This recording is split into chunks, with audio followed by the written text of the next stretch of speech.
Colossenses, capítulo 2, versículo 20. Faremos uma leitura um pouco mais extensa que eu costumo fazer, mas até o versículo 17 do capítulo 3.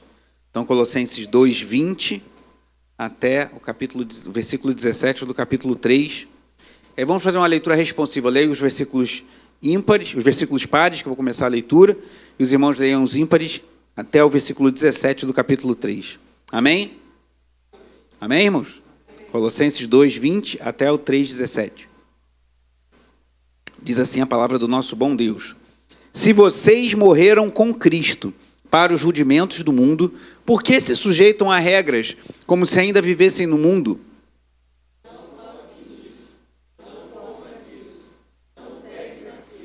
Todas estas coisas se destroem com uso, são preceitos e doutrinas dos homens.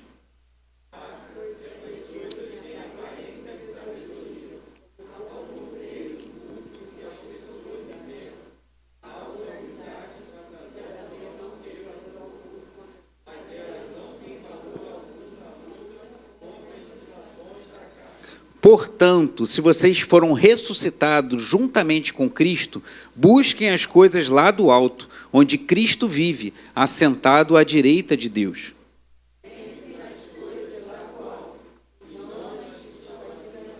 Porque vocês morreram e a vida de vocês está oculta juntamente com Cristo em Deus.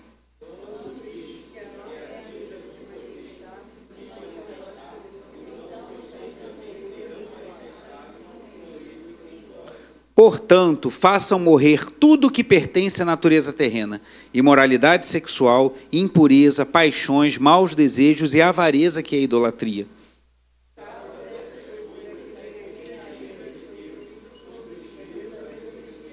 Vocês também andaram nessas mesmas coisas no passado, quando viviam nelas.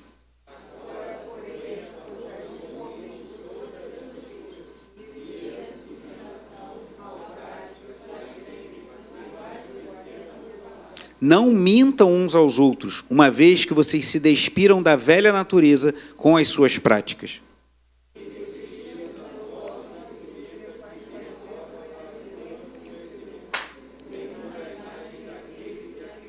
Aqui não pode haver mais grego e judeu, circuncisão e incircuncisão, bárbaro, cita, escravo livre, mas Cristo é tudo e está em todos.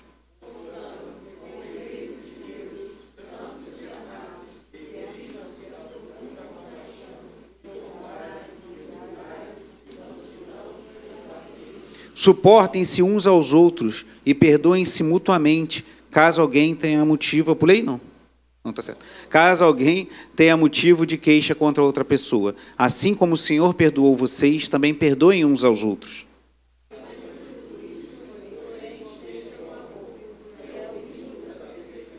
Que a paz de Cristo seja o árbitro no coração de vocês, pois foi para essa paz que vocês foram chamados em um só corpo, e sejam agradecidos.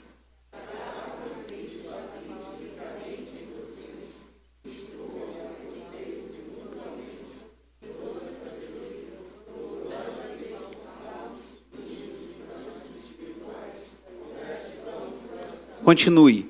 E tudo o que fizerem, seja em palavra, seja em ação, façam em nome do Senhor Jesus, dando por Ele graças a Deus Pai. Amém. Glória a Deus. Vamos orar. Pai amado e bendito, muito obrigado por essa noite.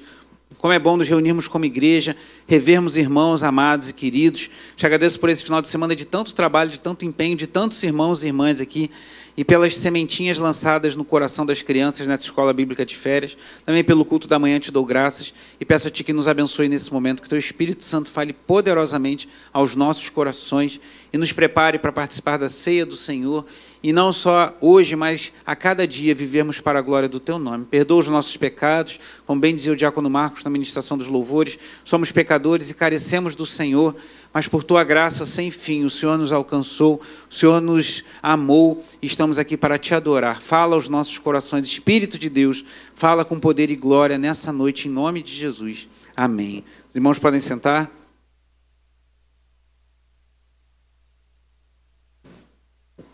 Irmãos, como alguns aqui já sabem, algumas pessoas dizem que de médico e louco, cada um tem um pouco.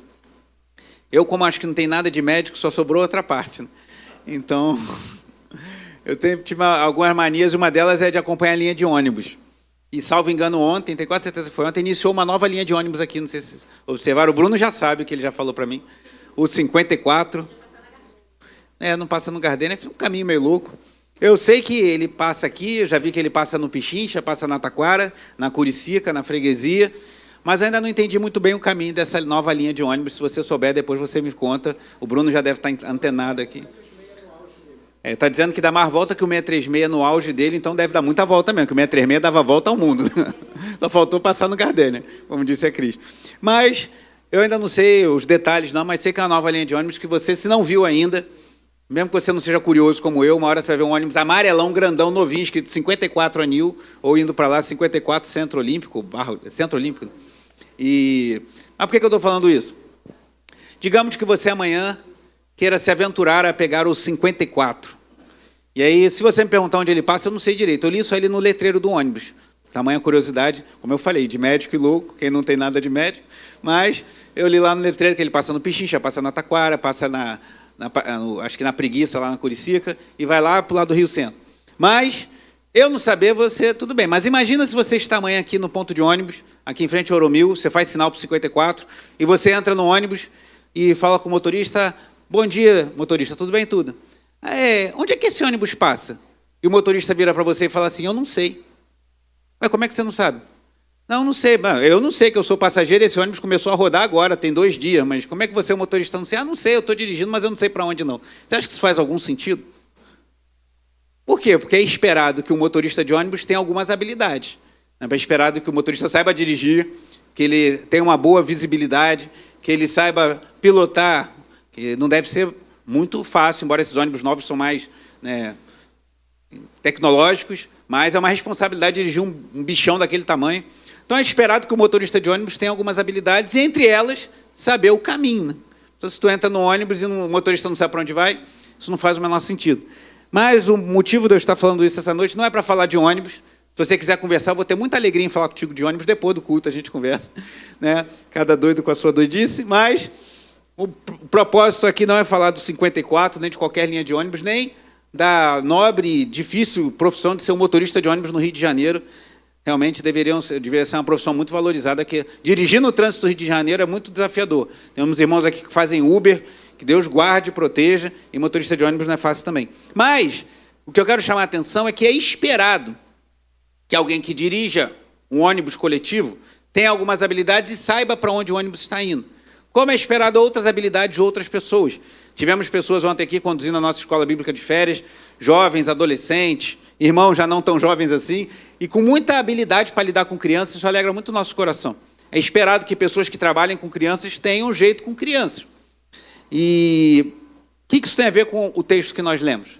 Assim como é esperado a habilidade de um motorista de ônibus, um motorista de aplicativo, de alguém que trabalha com crianças, é esperado algumas habilidades, ou, para mais ser específico, algumas características de quem se diz chamado pelo nome do Senhor. Se nós somos cristãos, assim como o motorista de ônibus, você vai entrar no ônibus e vai esperar que o cara saiba para onde está indo, é esperado que as pessoas, ao lidarem conosco, nós saibamos ou ouçam de nós que nós sabemos para onde estamos indo e nós sabemos como devemos viver. A Epístola aos Colossenses não tem nada a ver com linha de ônibus, até porque não existia naquela época, muito menos com BRT. Mas, especialmente nesse trecho que lemos, Paulo mostra o que é esperado de alguém que realmente se chama pelo nome do Senhor. Veremos aqui, né, fazendo uma menção honrosa ao nosso querido diácono Valquir, 3 pontos. O primeiro, quem somos em Cristo, dos versículos 1 a 4. Eu li o início do capítulo 2 só para contextualizar, mas a gente vai focar no capítulo 3, versículos 1 a 17. Então, dos versículos 1 a 4, quem somos em Cristo? Dos versículos 5 a 11, aquilo que nós não devemos fazer como discípulos de Cristo. É como um motorista de ônibus que sai avançando o sinal, faz o caminho errado, faz contramão, ele não deve fazer isso. E a partir do versículo 12, o que nós devemos fazer. E é muito fácil identificar essa divisão, porque todas elas começam com um portanto. No versículo 1 tem um portanto, se vocês foram ressuscitados em Cristo. No versículo 5, portanto, façam morrer. E no versículo 12, portanto, como eleitos de Deus, santos e amados. Então, toda vez que você se deparar com um portanto, nos versículos 1 a 17, saiba que a gente está fazendo uma transição de sessão nessa pregação. E a primeira é, quem somos em Cristo? Se você pega o ônibus, você sabe quem é o motorista. Ele está com aquele uniforme, com aquela roupa, está no volante. E quem te vê, quem me vê? Quem nós somos em Cristo? Olha o que Paulo diz aos Colossenses. Eu li o final do versículo 2 para contextualizar. E no versículo 20 ainda do capítulo 2, ele diz assim, se vocês morreram com Cristo para os rudimentos do mundo, por que se sujeitam a regras como se ainda vivessem no mundo? Então está falando de alguém que morreu em Cristo. E aí já no capítulo 1, no versículo 1 do capítulo 3, ele fala, portanto, se vocês foram ressuscitados juntamente com Cristo, busquem as coisas lá do alto, onde Cristo vive, assentado à direita de Deus. Pensem nas coisas lá do alto, e não nas que são aqui da terra, porque vocês morreram, como lemos no final do capítulo 2, vocês morreram, e a vida de vocês está oculta juntamente com Cristo em Deus. Então nós, como cristãos, devemos viver como alguém que morreu para esse mundo. Alguém que tem uma vida nova, uma novidade de vida, isso porque estamos ligados a Jesus Cristo. Eu, como falei de manhã, eu preguei no domingo passado à noite sobre Colossenses, o início da epístola, o início do capítulo 1, e aí essa semana eu fiquei mergulhado, eu já tinha lido toda a epístola para aquela pregação de domingo passado, e essa semana eu passei a semana toda mergulhada na epístola aos Colossenses, e aí de manhã hoje eu preguei novamente sobre o capítulo 1, agora estou pregando sobre o capítulo 3, e terça-feira, permitindo Deus, vou falar sobre o capítulo 4, quando Paulo pede oração para pregar a palavra. E vamos falar sobre evangelização. Então, se você puder, esteja conosco terça-feira, que a gente vai estar falando sobre orarmos por pessoas que precisam ouvir o evangelho pelo seu intermédio. Certamente você tem pessoas que você conhece, que você convive, que você vai se relacionar, que eu nunca vou ter contato. É muito bom se você convidar pessoas para virem à igreja. Temos pessoas nos visitando hoje, a Carol e a Vera Lúcia. Isso alegra o nosso coração. E é muito bom você trazer pessoas para a igreja. Mas tem pessoas que não vão vir para a igreja. Então, cabe a nós não só chamar as pessoas para ouvirem uma pregação na nossa igreja. Cabe a nós pregar o evangelho a elas. Mas, antes de pregar o evangelho a elas, a gente precisa orar, pedindo a Deus que nos dê sabedoria, poder e graça. E é isso que Paulo fala no capítulo 4. Então, venha terça-feira, se você puder, para terminarmos essa pequena jornada pela epístola de Paulo aos Colossenses. Mas voltando aqui, Paulo está falando, vocês morreram juntamente com Cristo, pensem nas coisas lá do alto, onde Cristo vive assentado à direita de Deus. Essa deve ser a nossa marca. Quando as pessoas olharem para nós, não devem ver um ET, um extraterrestre, mas devem ver alguém que vive nessa terra, mas com o coração, a vida, a mente ligada lá no céu. Jesus Cristo está vivo, irmãos.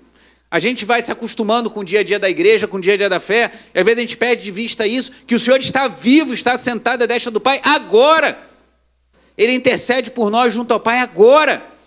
Cristo está vivo, e nós devemos viver nesse mundo com os pés bem firmes nessa terra, mas sabendo que a nossa mente está ligada com Cristo que está lá no céu. E a nossa esperança está no versículo 4. Quando Cristo, que é a vida de vocês, se manifestar, então vocês também serão manifestados com Ele em glória. Então nós somos chamados a uma vida diferente desse mundo. Somos chamados a uma vida de alguém que está conectado com o doador da vida, conectado com aquele que morreu por nós, conectado com aquele que se entregou em meu lugar, em teu lugar, como cantamos tão bonito essa noite. Quem é esse que era sem pecado e não me condenou, no lugar da morte, vida me ofertou, não é isso? Deus, em Cristo, perdoou os nossos pecados e Ele está sentado à destra do Pai. E nós somos pessoas ligadas a Cristo. Essa deve ser a nossa identidade. Certa feita, um profeta de Deus passava por uma região, acho que foi Eliseu, e alguém falou, lá vai um santo homem de Deus. Quando as pessoas estiverem passando pela sua vizinhança, pela sua rua, no seu trabalho, o que as pessoas imaginam ou veem em você? Um santo homem de Deus, uma santa mulher de Deus? Devemos ser pessoas que andam conectados, ligados a Cristo. E aí, o segundo ponto, aí aparece o primeiro portanto no versículo 5, é o que nós não devemos fazer como alguém que está com a mente buscando as coisas lá do alto e está ligado a Cristo. O que não fazer é o que nós veremos agora, a partir do versículo 5. Portanto, façam o quê? Morrer. Lê o versículo 5 comigo em voz alta, por favor. Portanto, façam morrer tudo o que pertence à natureza terrena: imoralidade sexual, impureza, paixões, maus desejos e a avareza, que é idolatria. Então é curioso que Paulo está falando de vida, de céu, aí agora fala de terra e de morte. Então, como alguém que vive buscando as coisas lá do alto, como alguém que tem a vida escondida em Cristo, como alguém que tem a esperança da manifestação de Cristo em grande poder e glória quando Ele voltar, irmãos. Jesus virá em grande poder e glória e todo olho verá, e nós teremos a nossa salvação totalmente consumada, estaremos para sempre com o Senhor. Já fomos salvos, já somos justificados perante Deus, mas teremos a consumação da nossa salvação, estaremos com Cristo. Então, nós que temos essa vida, nós que fomos alcançados, que estamos pensando nas coisas lá do alto, precisamos fazer morrer o que pertence à natureza terrena. Olha que curioso, porque nós estávamos mortos em nossos delitos e pecados, Efésios 2. Mas Deus em Cristo nos deu vida. Mas mesmo tendo uma nova vida, como é o nome da nossa denominação, da nossa igreja, mesmo tendo uma nova vida em Cristo, Paulo nos ordena fazer morrer, irmãos. Porque às vezes a gente perde a noção do poder do pecado. Eu creio que um grande problema que às vezes a gente enfrenta como cristãos é que a gente não dá o devido peso ao poder do pecado. Nós fomos justificados diante de Deus, nós fomos salvos, Cristo morreu em nosso lugar, mas o pecado tem muita força, irmãos. E às vezes a gente acha que estamos na igreja junto com pessoas que foram salvas, que a gente não vai ter problemas, mas somos todos pecadores salvos pela graça, caminhando para a maturidade em Cristo.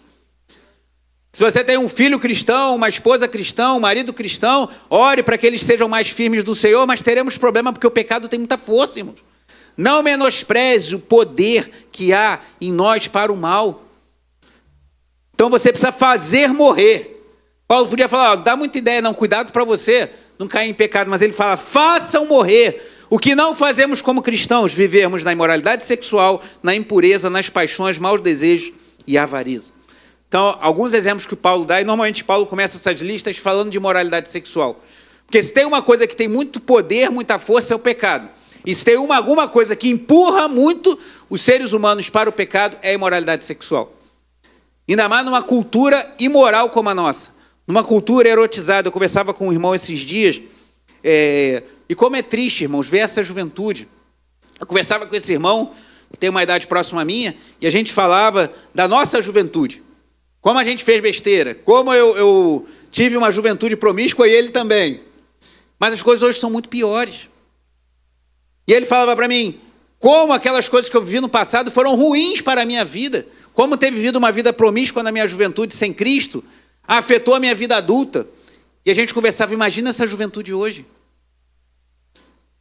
Que é comum adolescentes já terem tido relações com várias pessoas, e até de outro sexo, e uma bagunça generalizada.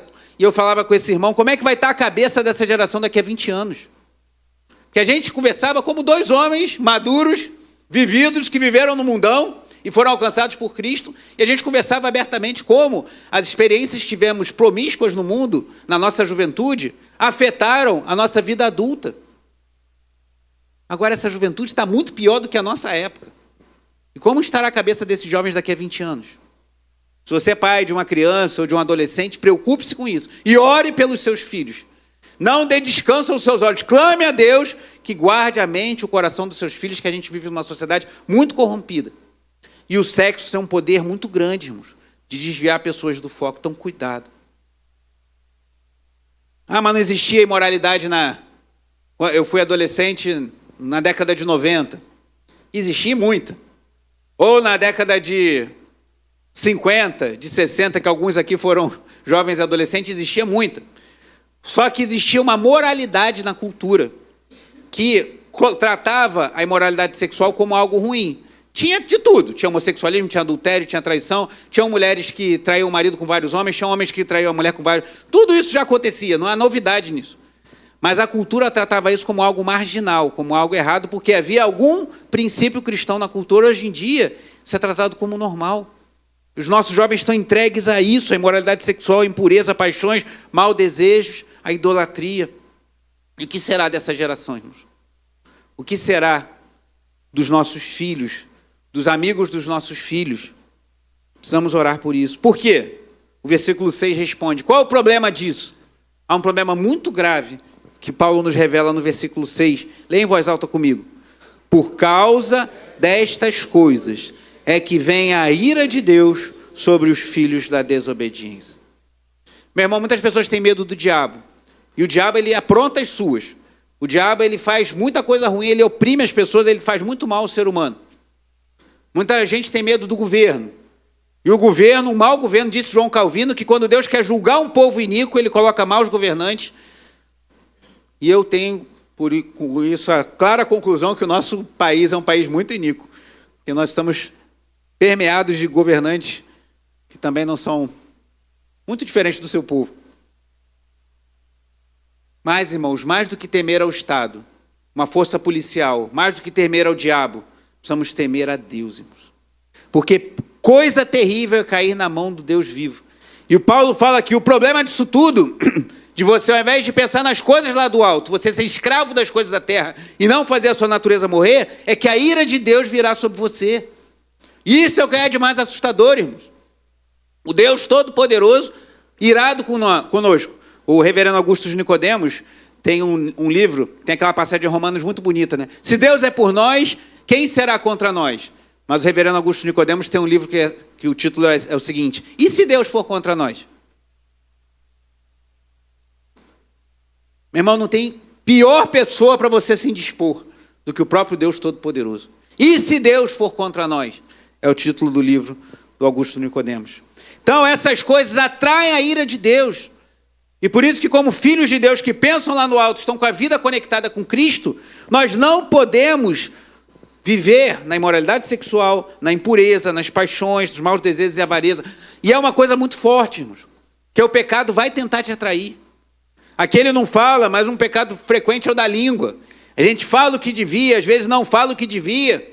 Às vezes fazemos julgamentos, falamos de pessoas. E tudo isso atrai a ira de Deus. Precisamos o tempo todo estar buscando as coisas lá do alto e nos fortalecendo no Senhor. E ele continua, algo muito parecido com o que eu falei há pouco, versículo 7. Vocês também andaram nessas mesmas coisas no passado, quando viviam nelas. Então é como se Paulo estivesse falando assim: eu não estou falando para ninguém aqui que nasceu puro, imaculado, santo e nunca viveu nada. Vocês eram assim. Esse irmão com quem eu conversava era assim. Eu era assim. Mas nós fomos transformados pelo poder do Evangelho. Fomos transformados pelo poder de Cristo e temos que viver diferente, irmãos. E aí ele continua, versículo 8. Agora, pois, abandonem igualmente todas estas coisas. Primeiro ele falou de pecados que levam mais a efetuar algo. A imoralidade sexual, impureza, paixões, que pode se consumar ou até não. Pode ser no coração, por exemplo, a pornografia entraria aqui. Quantos jovens têm tido a sua mente destruída por causa da pornografia? Aproveitando, fazendo um anúncio, na próxima quinta-feira teremos reunião de homens, e eu vou falar sobre a sexualidade do homem cristão. Esteja aqui, você homem, você esposa, estimule seu marido a estar conosco. A gente vai ter uma conversa aberta, a gente vai até botar uma urna ali para quem quiser fazer pergunta e ficar constrangido de perguntar aqui na frente de todo mundo. Mas uma coisa, irmãos, que falaremos é os efeitos danosos da pornografia.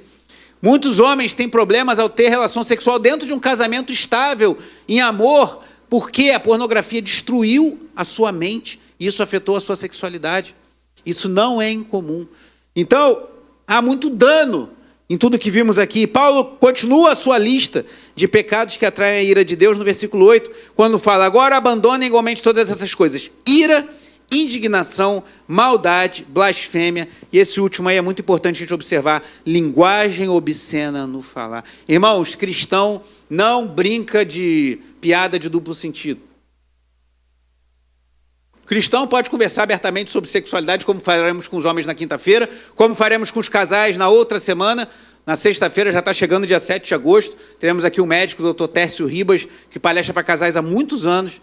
Eu estava lendo um dos livros que ele está exposto lá, disponível para venda. Esse aí já até acabou, mas ele falava que muitos casais vivem dilemas, crises terríveis no casamento, por causa de falta de conhecimento de questões simples acerca da sexualidade, que às vezes um conhecimento ajuda muito no casal. Então você, casal, esteja conosco, convide outros casais. Mas, irmãos, nós falamos sobre sexualidade de forma aberta e clara, no contexto devido, mas não podemos aceitar linguagem obscena, brincadeira de duplo sentido. Isso não convém a cristãos. E se você tinha alguma dúvida, esse versículo, como o outro lá de Efésios, tira qualquer dúvida. Não Precisamos abandonar ira, indignação, maldade, blasfêmia, linguagem obscena não falar. Então o cristão não tem que se indignar com nada, não. Tem coisas que devem nos indignar, injustiças, maldade, mas não agimos pela ira. Não dei lugar à ira, o Paulo diz não aos Colossenses, mas aos Efésios. Então essas coisas, ira, indignação, maldade, blasfêmia, linguagem obscena não falar, nada disso deve caracterizar alguém que se diz cristão, alguém que se diz com a mente em Cristo.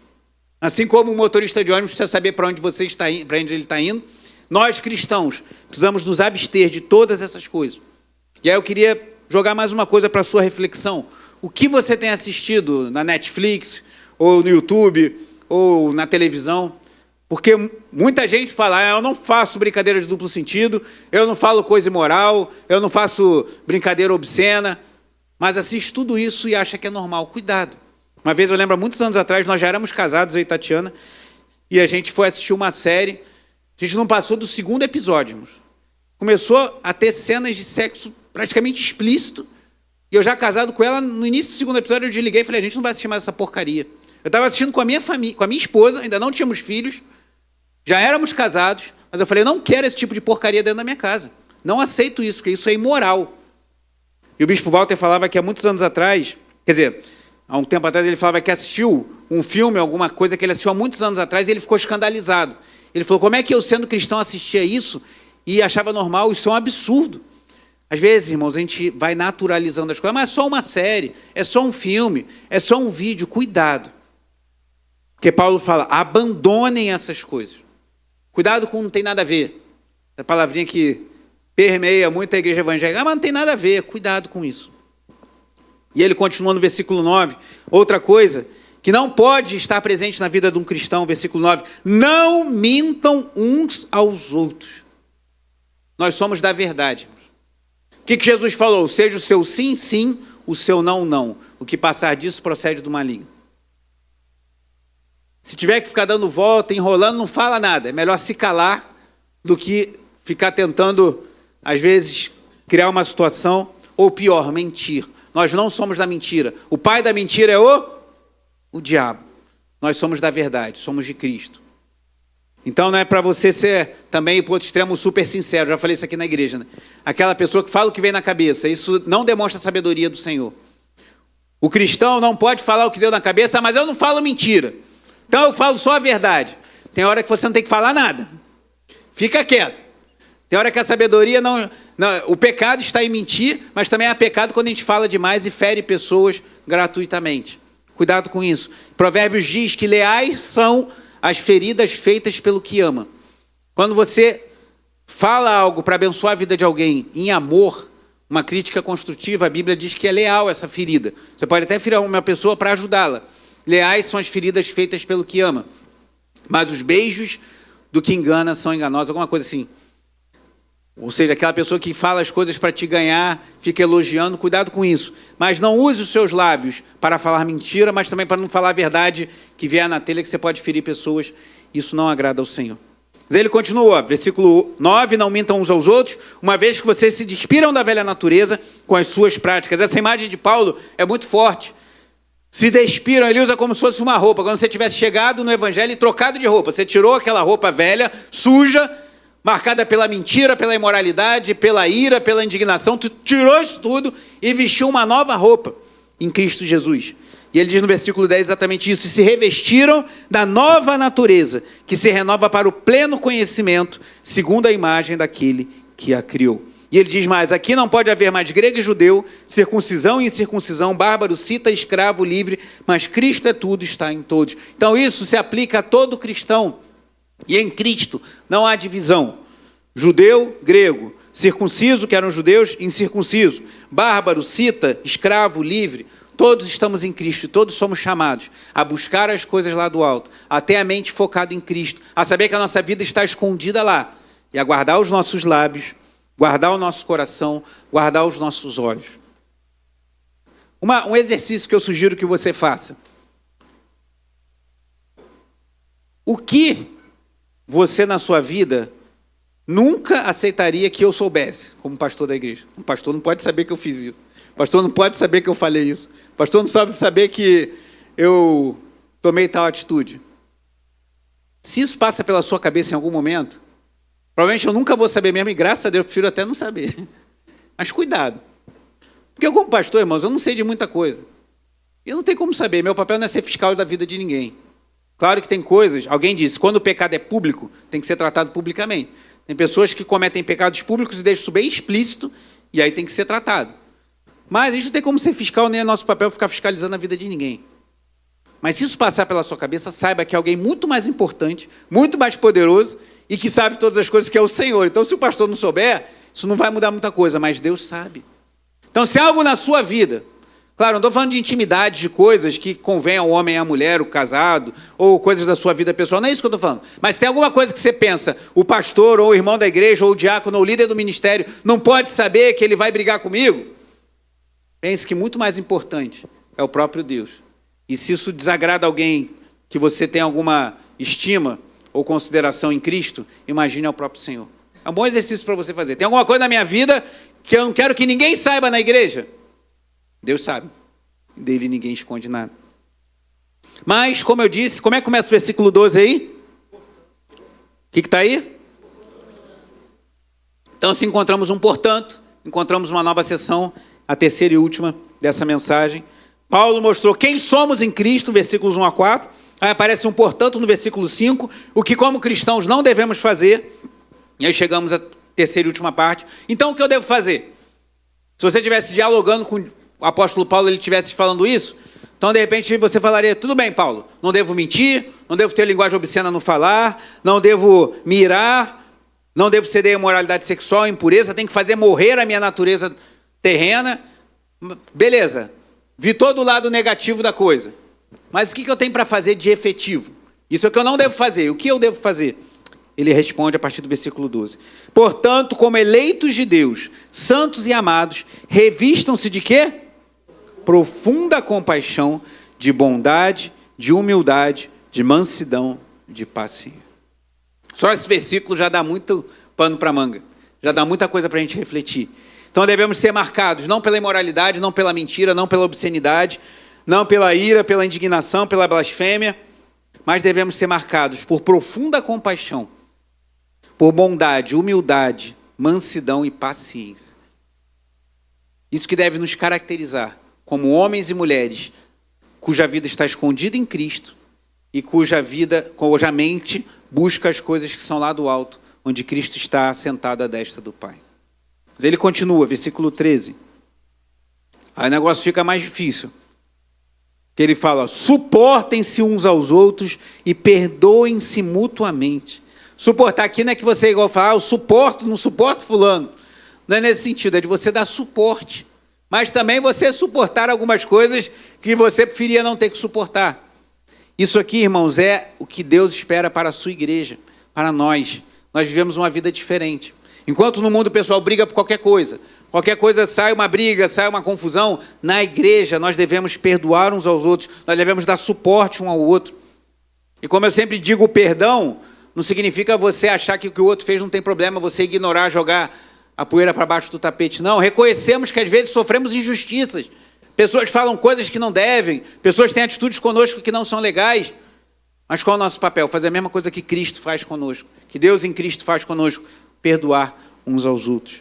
E ele continua ainda no versículo 13, caso alguém tenha motivo de queixa contra outra pessoa, assim como o Senhor perdoou vocês, perdoem também uns aos outros. Como eu acabei de dizer, a base do nosso perdão não está na nossa integridade.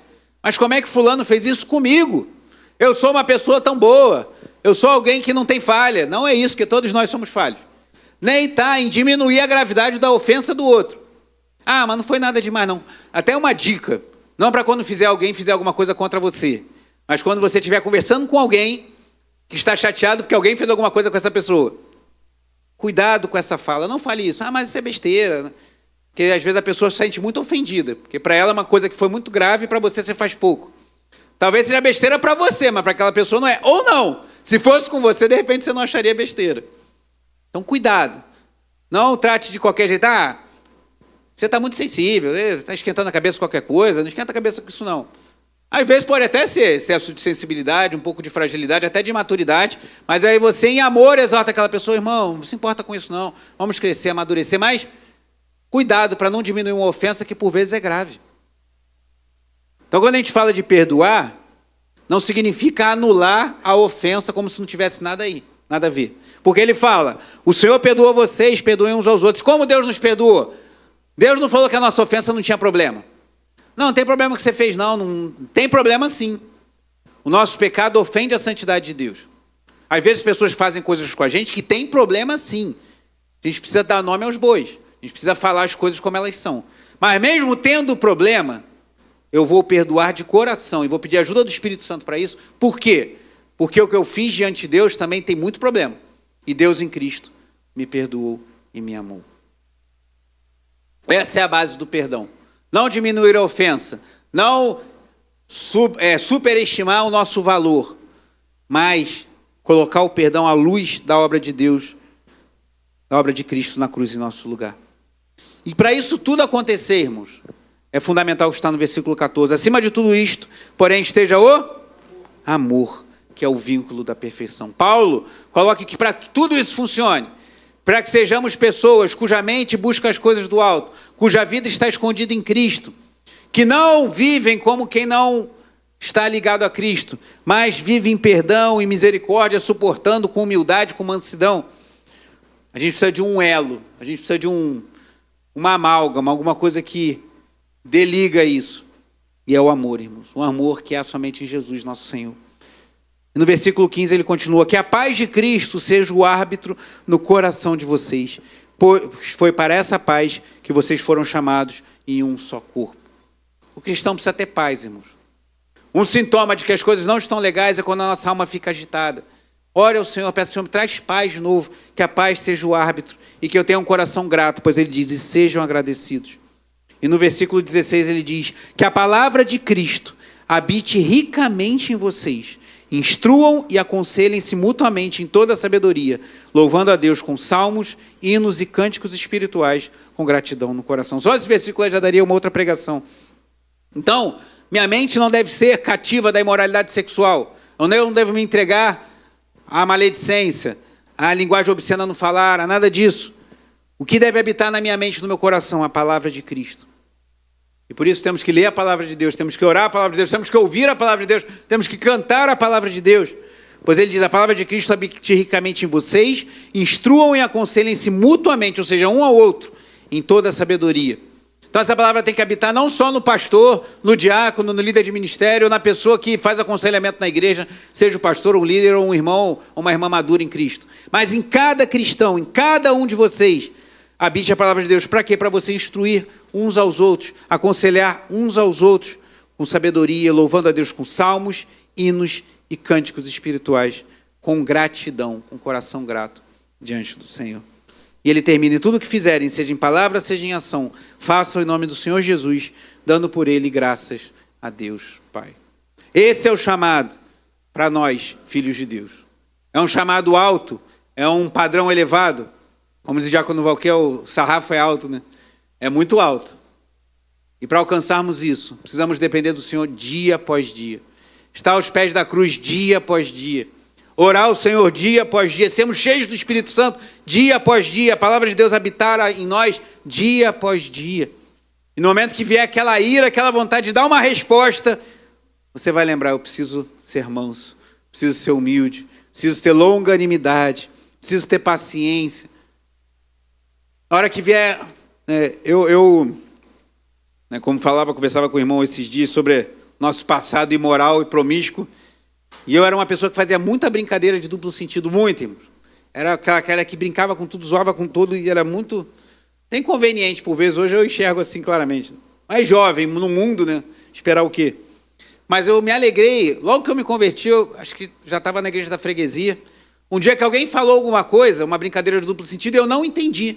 Eu fiquei com cara de tacho assim. Eu não entendi a brincadeira. Aí depois eu entendi. Aí no meu coração eu dei glória a Deus. Eu falei, glória a Deus. Que eu era o cara mais imoral, mais promíscuo, com a cabeça mais suja que eu conhecia. E agora nem eu estou entendendo piada de duplo sentido, porque isso não faz mais parte da minha vida. Mas eu tenho que vigiar para continuar morrendo essa tendência no meu coração. Uma coisa que ainda faz parte da minha vida, mas eu tenho orado, isso aí está difícil, Deus me humilha com isso, é o espírito sarcástico, isso aí, mas vem de família, né?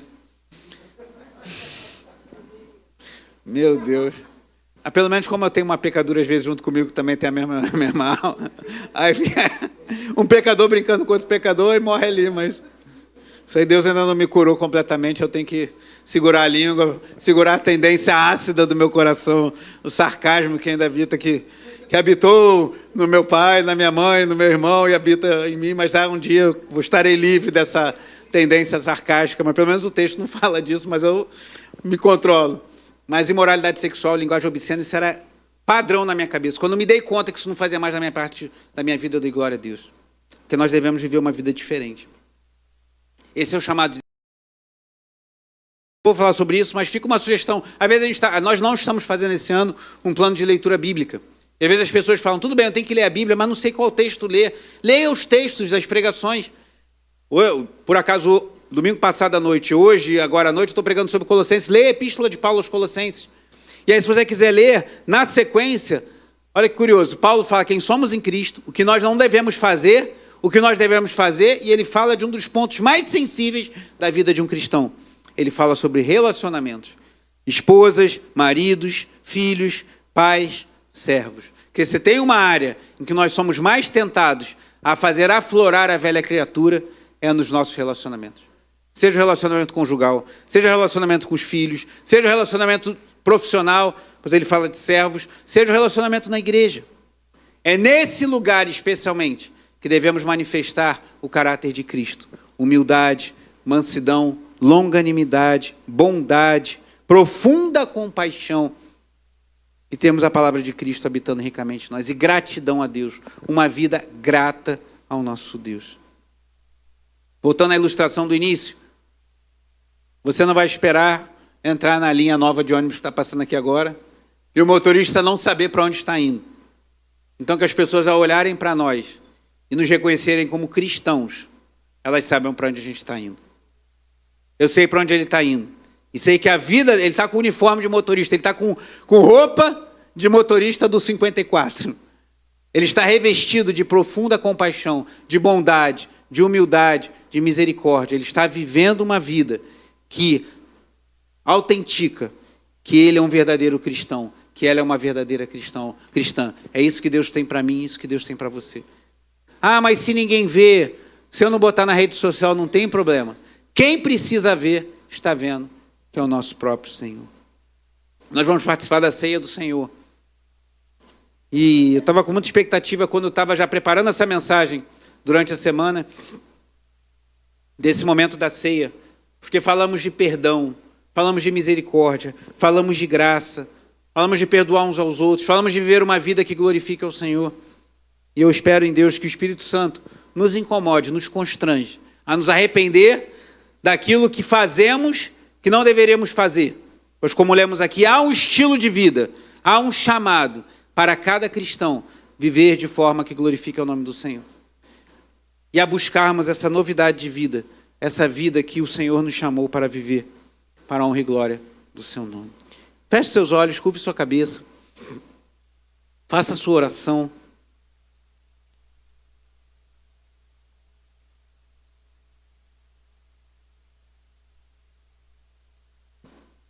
Cristo morreu por nós e nos concedeu uma nova vida. Uma vida que glorifique o seu nome. Faça a sua oração, presente sua vida a Deus.